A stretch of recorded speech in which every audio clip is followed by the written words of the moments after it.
This lesson, we're going to take a look at combining like terms. First, let's do the review exercises. So first try number 1 and 2 on your own, and then finish watching the videos to check your answers. Okay, number 1 says simplify the expression, and this is using order of operations. So I'm going to write PEMDAS at the top. So first I'm looking for parentheses. So I notice that there's parentheses, but next I need to see what operation would I use first according to order of operations, and that would be exponents. So 3 squared would be 9.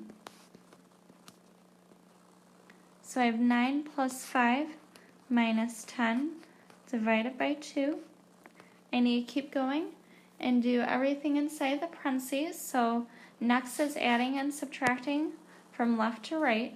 So 9 plus 5 is 14 minus 10 divided by 2.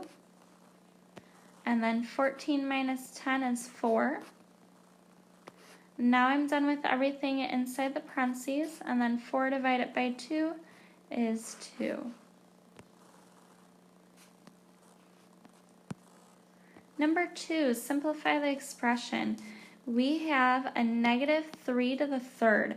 Now be really careful with this one. This one does not have parentheses around it. So that means that we have a negative 1 times 3 times 3 times 3.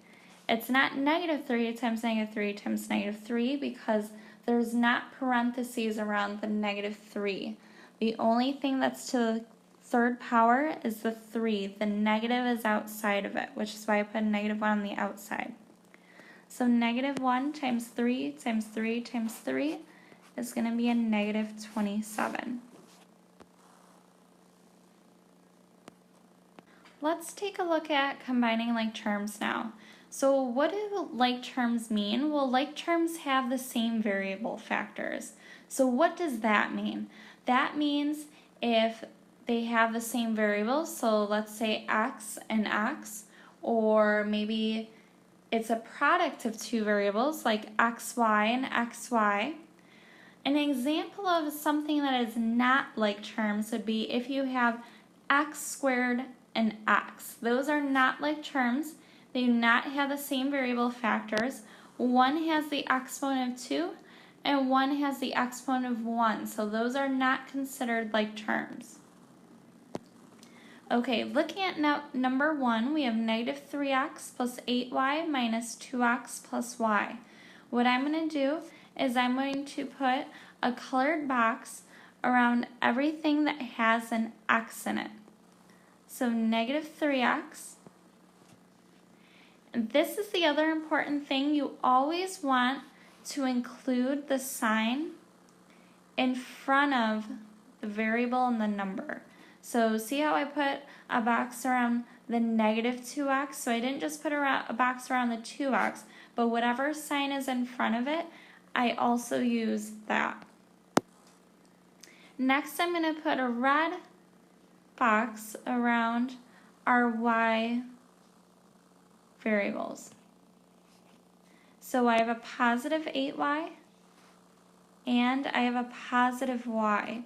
And remember, if the y is by itself, remember really there's an invisible 1 there. So it's really a positive 1y. Now when I write my answer, I'm going to write in alphabetical order. So first I'm going to start with the x's.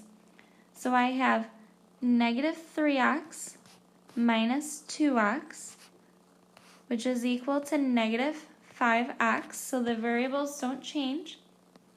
And now let's look at the y's. I have a positive 8y plus 1y, which is 9y. And now I'm going to write those two together in a one expression. So first I'm going to write the x value. Then I have a 9y. Now what do I put between those two to make an expression? Well, since the 9y is positive, I'm going to put a plus sign between those two. So my answer is negative 5x plus 9y. Number 2, let's do the same thing. So first I notice I have x squared, terms that are the same, so I have negative 3x squared, and I have positive 9x squared.